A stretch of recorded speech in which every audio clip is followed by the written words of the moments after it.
Et on se retrouve pour la suite de Outer Wild. Alors, on va essayer de comprendre ce qui se passe ici. Ah, ici. On sait que du coup il y a des courants d'air ascendants et descendants. Il y en a un qui tourne dans le sens horaire et l'autre non. Du coup ça l'amène vers le bas. Ok. Ça peut être une astuce pour rentrer du coup dans comment ça s'appelle? Les Viat. Ouais, c'est ça. Dans les Viat. Qu'est-ce que...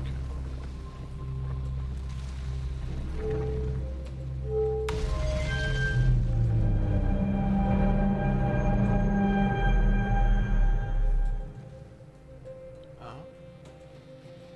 Oh! Ok, ça nous montre un peu les planètes, c'est ça? Là, c'est Atrebois. Qui se trouve un peu plus loin. Là, c'est Gravité. Qui se trouve encore un peu plus loin. Là, c'est les Viat. Voilà. Ça, c'est Sombre-Ronce. Là, plus loin. Et ça serait l'œil cosmique. Où ils ne savent pas où il est. Hein. Impossible de déterminer un orbite, aucun signal lié aux critères connus de l'œil de l'univers détecté. Ah. Ok. Voyons voir ce qu'il nous raconte. Quelle nouvelle approche devrions-nous adopter pour notre quête de l'œil de l'univers? Grâce à la lune quantique, nous savons en quoi ressemble l'œil, alors pourquoi ne pas essayer de le trouver visuellement? Envoyons une sonde. L'idée de Malo est intéressante, mais nous n'avons aucun moyen de savoir où l'œil se situe.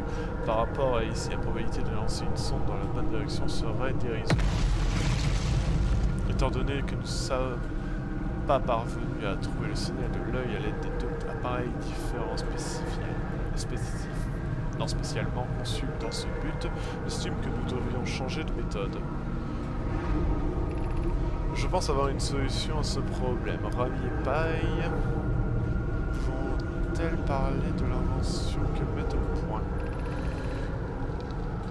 Nous aurons besoin de construire un mécanisme de lancement de sonde capable de couvrir rapidement ces longues distances. Un canon en orbite autour d'un corps céleste qui nous permettrait de lancer la sonde sans avoir à nous préoccuper de l'attraction gravitationnelle. Léviat sera un bon choix, c'est la planète la plus éloignée de l'étoile, elle présente donc le meilleur angle de lancement. Sans compter qu'elle n'a aucun satellite, sauf quand la lune quantique est dans le coin. Oui, construisons ce canon en orbite autour de Léviat. Autour de Léviat, il y aura une sorte de canon orbital. Ok.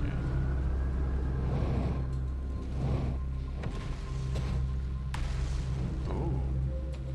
Un projet sur Léviat.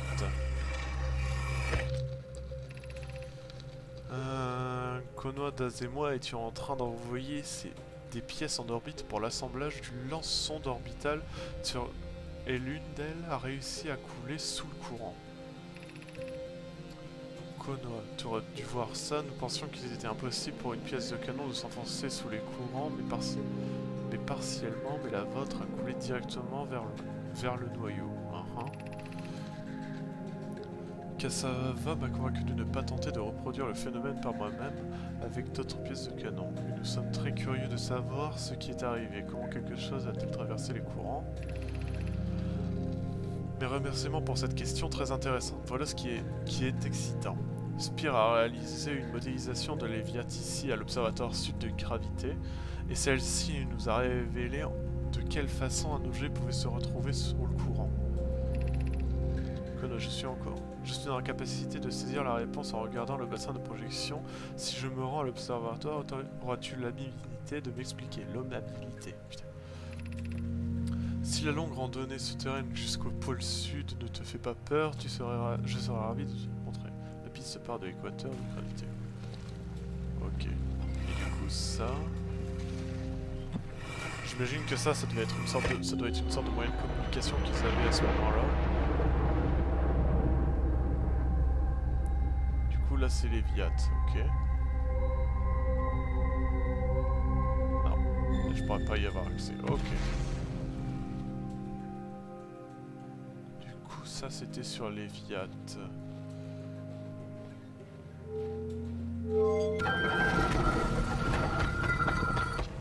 Ah oui, ok, c'est vrai qu'on était au pôle sud.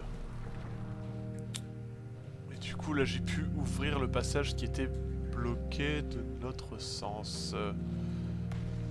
Ok. L'œil de l'univers, on ne sait pas où il est. On dirait qu'il y a une sorte de liquide qui peut couler là. Ah, mais ça doit être le liquide du coup qui est utilisé là-haut. Bizarre. Bizarre, bizarre. Le mystère continue à s'épaissir. Oups.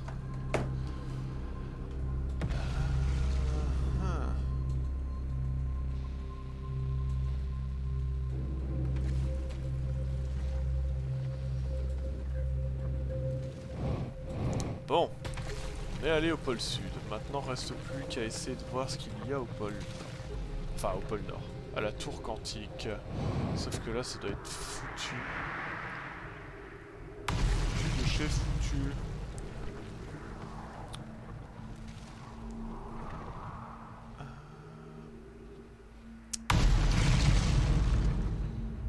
Bon. Oups. Oula, oula, oula, oula.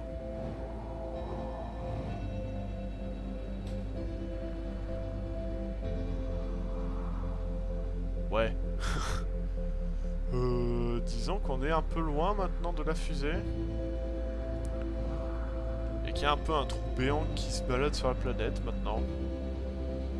Ah là là là là là là. Je vous jure. Elle a son charme la planète, mais qu'est-ce que c'est compliqué de survivre dessus. Et voilà.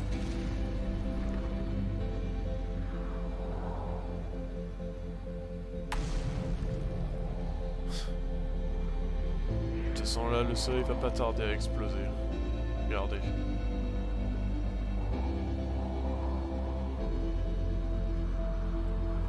On a la petite musique qui nous l'indique d'ailleurs.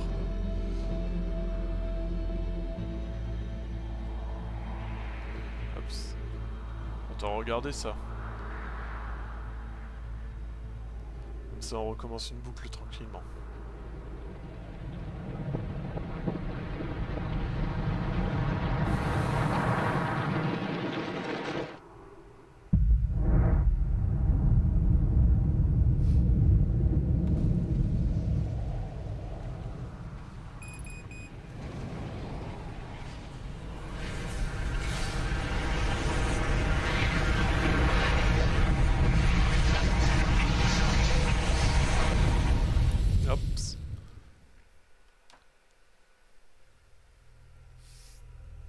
Allez.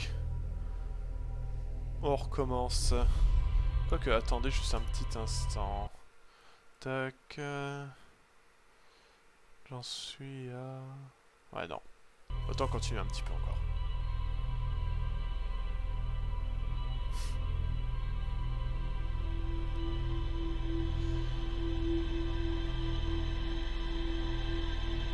Alors là, cette fois, on retourne sur Gravité et on se dépêche de descendre dedans pour essayer d'atteindre la... Comment ça s'appelle? La tour... La tour quantique ou je ne sais quoi qu'ils ont fait. Je pense qu'on peut avoir pas mal de réponses pour dire ne serait-ce que d'aller sur la lune quantique. Oups. Oups. Voilà. On quitte l'atmosphère.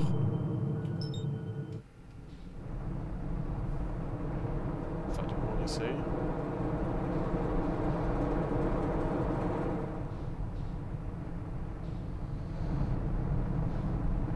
Ouais, parce que la lune quantique est là.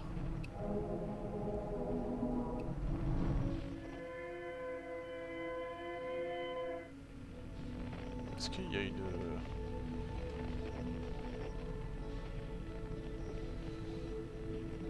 Non, il n'y a pas de balise de détresse sur... Ah.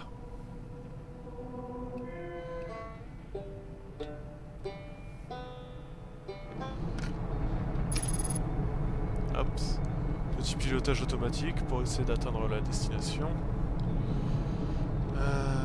Par où pourrait-on passer pour dire d'y aller rapidement?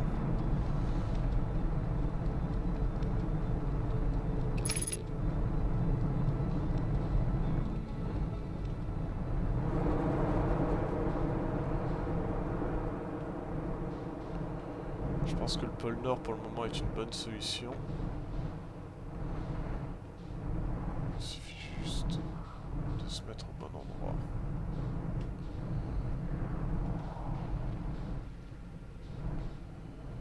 Je suis pas du tout au bon endroit, mais bon. Ah, non.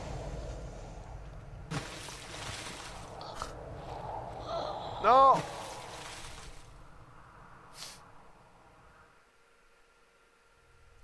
J'ai oublié le truc le plus important. La combinaison.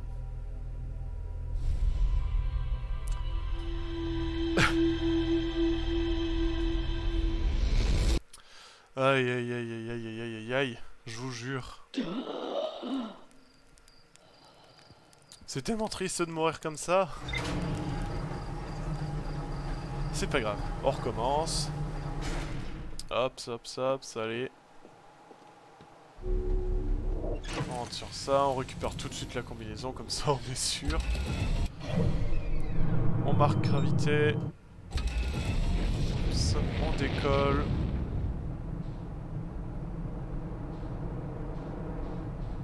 Et pilotage automatique.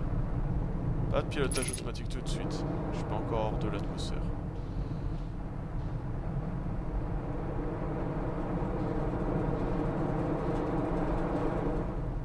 Voilà.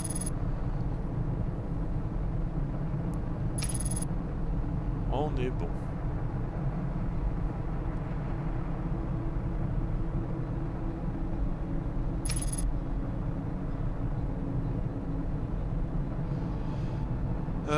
On va aller tout de suite du coup au pôle Nord. Quoique, attendez. Non, là c'est bon. Ah, quoique, peut-être... Non. J'allais dire en passant par là... l'endroit qu'ils ont créé au début, mais non. Hop. Doucement, mais sûrement. Cette fois on évite de mourir. Enfin, pas tout de suite du moins. C'est de l'autre côté. Voilà. Il me semble c'est genre là.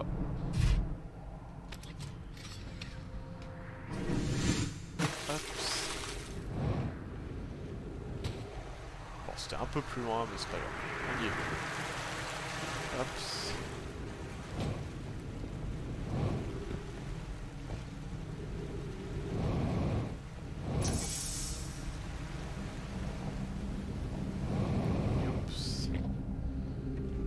Speedrun là. Il faut y aller juste rapidement.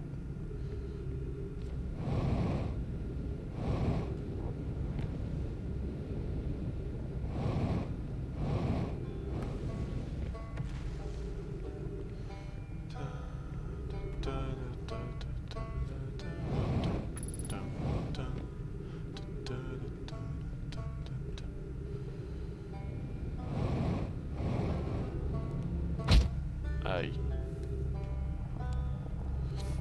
Oups. Voilà.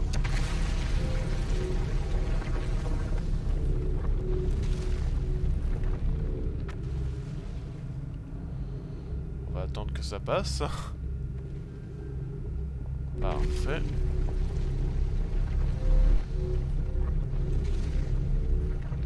Et non, du coup la solution c'était pas ça, pas se dépêcher. Remonter dans le temps peut-être. Pour être une solution. Parce que là on peut monter mais ça ne sert pas à grand chose. Disons que les propulseurs sont pas assez forts.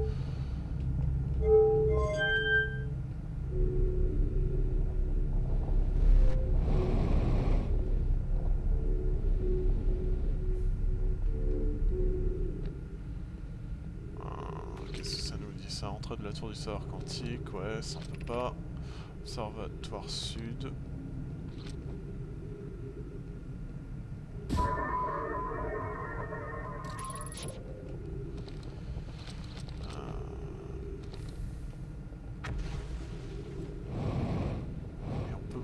Dessus, ça ramenait où déjà? Ah, on pourrait atterrir dessus directement avec la fusée du coup. Toujours un signal non détecté. Je me demande ce que ça essaie de capter.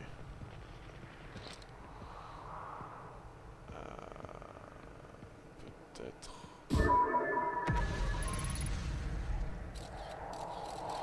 Déjà essayons de regarder un peu la pièce.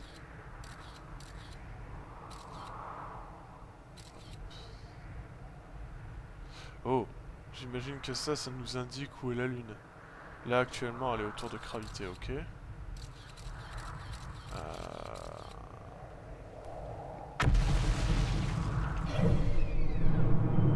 Et c'est faux. Parce qu'elle vient de changer. Ok. La question c'est comment on fait pour aller dedans? Car c'est ça qui est assez intéressant. Ah! C'est peut-être ça que je recherche justement. C'est ça le signal inconnu, je pense. Fragment de tour. Oh! Plume. Fix et moi sommes parvenus à la conclusion que ces étranges fragments de roche causent le comportement de tout ce qui se trouve dans ce bois. Le seul autre corps que nous avons observé avec un comportement similaire est la lune errante. J'imagine que la lune de ces bois et ces bois sont liés d'une façon ou d'une autre. Notez ceci, ce fragment émet un signal unique et curieusement, il est similaire à celui de notre très chère lune errante. J'ai également reçu des signaux identiques à ceux de, ce fragment provenaient Léviathan, Atrebois et Sablière. Je suppose que ces planètes abritent d'autres fragments comme celui-ci. Ah. Dans ses notes précédentes, Félix a mentionné que cette roche, étrange et introuvable sur le reste de gravité, et si elle n'était pas d'originaire de cette planète... Hypothèse, le roc quantique provient de cette fameuse lune errante, peut-être même que c'en est un fragment. Ça, c'est certain.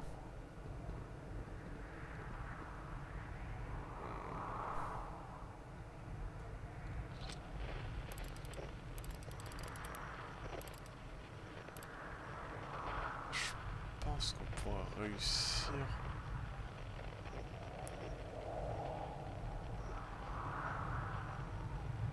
Si on veut atterrir dessus, il faudra atterrir à peu près là pour être safe. Est-ce que ça servira vraiment à quelque chose? Il y a l'air d'avoir que de la lave et des volcans qui crachent du feu. Fluctuation quantique, balise de détresse, programme Odyssée, fluctuation. Ouais. Programme Odyssée, non.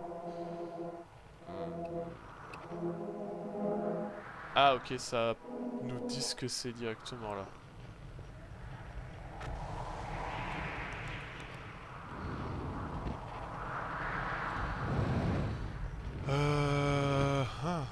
Je l'avais lu ça. Tour du savoir quantique, c'est probable, votre première planète, entamer la descente de ces escaliers, ouais. Mais malheureusement on peut pas faire grand chose.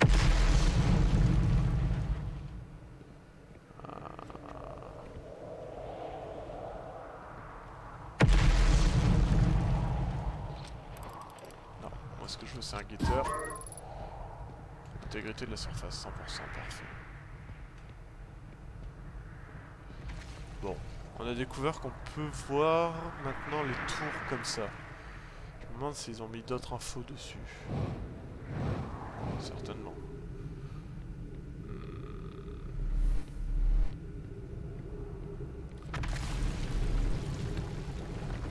terre s'épaissit.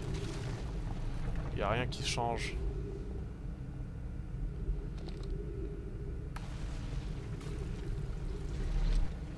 Non.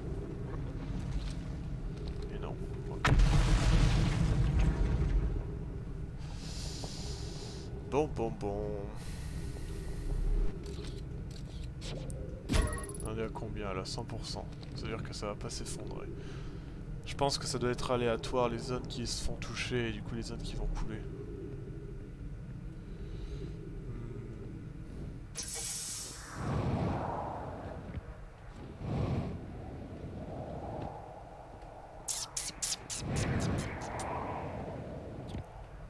Et là ça nous disait quoi déjà? Les arbres bougent. C'est vrai. Mais bon. Sur ce, là, je vais essayer de continuer un petit peu, essayer de voir ce qu'on peut apprendre d'autre. Retourner au vaisseau. Mais ça, on le verra dans un prochain épisode. Allez, salut!